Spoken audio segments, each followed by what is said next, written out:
আবার আল্লাহ কোরআনকেও আযীম বলেছেন, ওয়ালাকাদ আতাইনাকা সাবআম মিনাল মাসানি ওয়াল কুরআনাল আযীম। ও নবী, আমি আপনারে নিত্য পাঠনীয় সপ্তবাক্য সূরাতুল ফাতিহা দিয়েছি, সাথে সাথে কোরআনে আযীম দান করেছি। সুবহানাল্লাহ। তার মানে কোরআনের ক্ষেত্রে আযীম, কিয়ামতের ভূমিকম্প এটা আযীম, আল্লাহ নিজেও আযীম, বিশ্বনবীর চরিত্র আযীম। আবার এই সূরাটাও যেহেতু দামি, এজন্য এই সূরার নাম সূরাতুল আযীমা। সূরাতুল আযীমা, সুমহান সূরা। এটা যেন তেন সূরা নয়, এটা তো কোরআনের কলব। কলব ছাড়া মানুষ বাঁচে? হার্ট ফাউন্ডেশনে যেয়ে দেখবেন মানুষের কি অবস্থা। হৃদরোগ, হৃদয় যার নষ্ট, তার যে কত কষ্ট। এই যে কি পরানো লাগে এখন, রিং পরায়, এনজিওগ্রাম, এনজিওপ্লাস্টি করে আর্টারি ব্লক করে ফেলে। চর্বি, এত চর্বি আমরা খাই, এত গরুর গোশত আমরা খাই। মনে রাখবেন, যেই প্রাণীর পা বেশি ওইটার ভিতরে কোলেস্টেরল বেশি। মাছের কয় পা?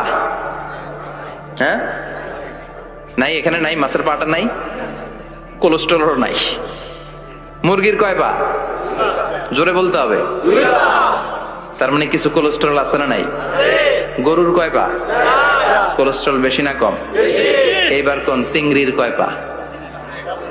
সবচেয়ে বেশি কোলেস্টেরল কন্টেইন করে শ্রিম্প, প্রন, চিংড়ি। এজন্য এগুলো কম খাইতে হবে।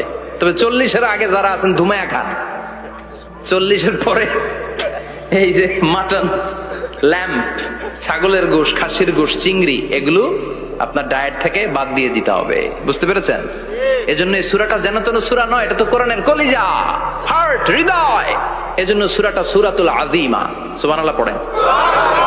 তার মানে 1 নম্বরে পেলাম সূরাতুল কাদিয়াহ, 2 নম্বরে পেলাম সূরাতুল আযীমা, 3 নম্বরে সূরার আরেক নাম হলো সূরাতুল মুইম্মা। সূরাতুল মুইম্মা। মুইম্মার 2 অর্থ। এক অর্থ হচ্ছে এটার বরকতটা আম, সবার জন্য, যেই পড়ে সেই বরকত পায়, এজন্য মুইম্মা। আবার মুইম্মার আরেক অর্থ হচ্ছে যেই সূরা শত্রুকে অন্ধ করে দেয়। কি করে দেয়? এই সূরার প্রথম 9টা আয়াত যদি বিপদে পড়ে, শত্রুর কবলে পড়ে আপনি তেলাওয়াত করেন, শত্রুর চোখটারে অন্ধ করে দিবে কে? আল্লাহ। বিশ্বনবী মক্কা থেকে যখন মদিনায় যায়, হিজরতের সময় বিশ্বনবী সূরাতুল ইয়াসিনের প্রথম 9টা আয়াত তেলাওয়াত করলেন। তেলাওয়াত করে আল্লাহর নাম নিয়ে ঘর থেকে বের হলেন। আশেপাশে কাফেররা ঘুরে কিন্তু বিশ্বনবীরে দেখে না। সবাই খেলে এরকম এরকম করে, ডানে বায়ে হাতায়, বিশ্বনবীর সামনে দিয়ে যায়, কিন্তু কাফেরদের চোখ অন্ধ করে দিয়েছে কে? আল্লাহ। এজন্য কোরআন তেলাওয়াত করলে কাফেরদের চোখকে অন্ধ বানায় দেয় কে? আল্লাহ। এজন্য সূরার একটা নাম হচ্ছে সূরাতুল মুইম্মা। কি নাম? অন্ধ করে দেয়। তাফসিরে কুরতুবির মুসান্নিফ ইমাম আল কুরতুবি, উনাকে জালিম বাদশা বন্দী করেছিল। ওনার তাফসিরে এসেছে উনি শক্তিশালী লোক ছিলেন, জেলখানা ভেঙে বাঁচার জন্য দিছে দৌড়।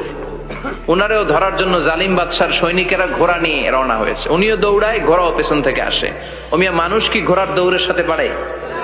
উনি হাঁটতে হাঁটতে হয়রান হয়ে এক বালুর ময়দানে যে ধপাস করে পড়েছে। ওরাও ঘোড়া দিয়ে এসে নেমেছে, কিন্তু আজীব তামাশা, উনি বালুতে ধপাস করে পড়েই সূরাতুল ইয়াসিনের প্রথম 9 আয়াত তেলাওয়াত করতে শুরু করেছেন।